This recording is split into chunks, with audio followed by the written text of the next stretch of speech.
Hi, sir. My name is Rahul. Hello. I'm a software engineer based out of Hyderabad.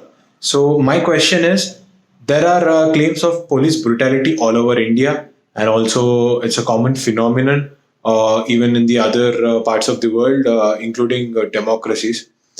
So, my question to you is there any way we can systematically eradicate police brutality altogether?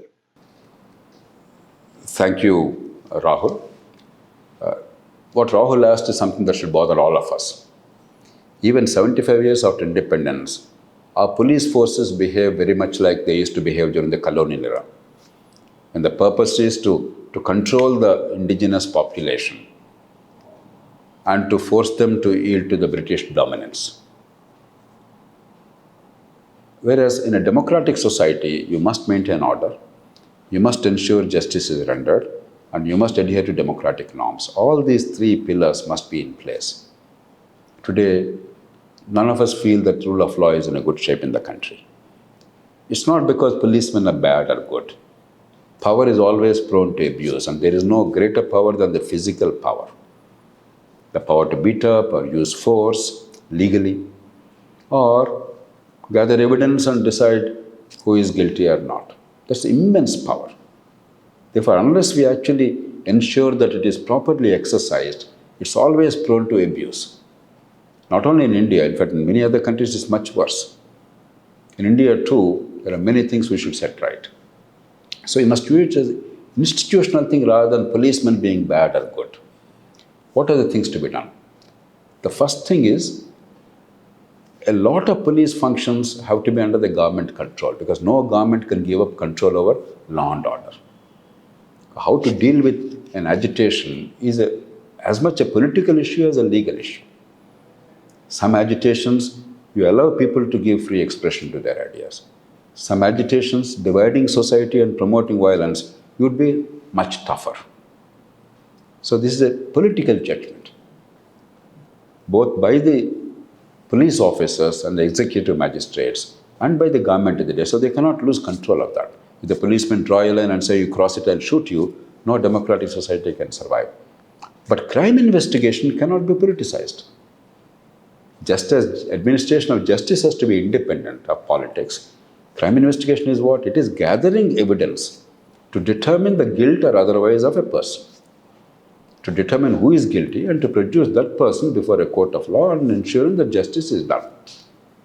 How can crime investigation be controlled by the political parties or partisan impulses? It's wrong, fundamentally. Instead of understanding it, we are having very vague approach in our country. Either the politician controls the police officers, their transfers, postings, careers, etc., and therefore controls crime investigation, or we say, like the Supreme Court judgment in Prakash Singh case said, no, DGP should be appointed by some mechanism. After that, DGP is free and will get some tenure. It didn't work. We're pretending it's working. It's not working. We must have a nuanced approach of how to separate crime investigation from the rest of the policing and how to ensure it's actually done according to the norms dictated by law and modernity, and how to have a mechanism to monitor it. Independent judges, juries, professional police officials, but independently handling it beyond the pale of the government, at the same time ensuring effective coordination between other arms of policing, because you can't work entirely in isolation. World over, they are doing it. It's possible. In fact, the Administrative Reforms Commission report on public order is actually about police reforms. I myself have made a significant contribution to that report, not only the ideas, but also sequencing of the changes required, balancing all the interests of the stakeholders in the country. So there is a way of doing it if you really want to do it. There's no time to go into all those details now. Forensics. Even today, in most criminal cases, particularly when the accused is a poor person, third degree, beating up the fellow and extracting a confession by force has become the norm in the country. That simply is not right by any standard. It's morally not right, in terms of human rights it's not right, and it doesn't render justice. People will confess to anything under duress like that. I'm sure many of you recall, in Delhi city, in a private school, when a young boy was brutally murdered, they caught hold of the driver. They beat him up very badly. He confessed to a murder. Luckily for him, CBI later investigated and found that a senior kid, a mentally troubled kid, was the culprit. Far too often this is happening. And because of this kind of a shoddy investigation, India has one of the lowest rates of conviction in criminal cases, one of the lowest in the world. If you actually take away confessions, probably it's as low as 10 or 15%, incredibly low. And society is poorly served. As a result, what's happening? There is pressure in case of very grievous crimes, very horrific crimes, for the police to take law into their hands and execute these fellows and lynch them. The Disha murder case in Hyderabad, or some years ago in Warangal, when a girl was, acid was poured on her face and ultimately she succumbed to injuries, the political pressure and the public pressure meant that the police had to shoot them down. That's not the way to ensure rule of law.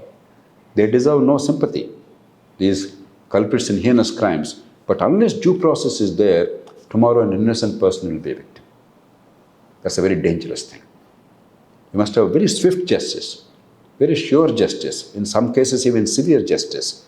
But it must be by due process, not by extrajudicial executions. But because of a failure, there is this pressure.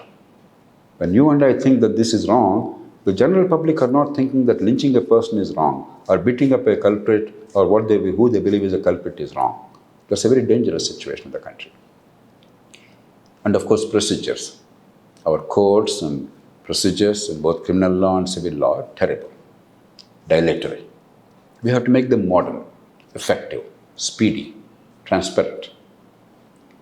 The courts themselves, our capacity of the courts, capacity of the police. We must increase the numbers, increase the professionalism, the technology, the mobility in case of police, and their ability to actually deliver justice or investigate the crime. We are deficient in all these respects. And we must also remember, you must empower the police adequately but hold them to account. In our country, we embrace extremely rigid norms. India is probably one of the few democracies, if at all there's any other democracy in the world, where a statement given to a police officer is not admissible as evidence in a court of law.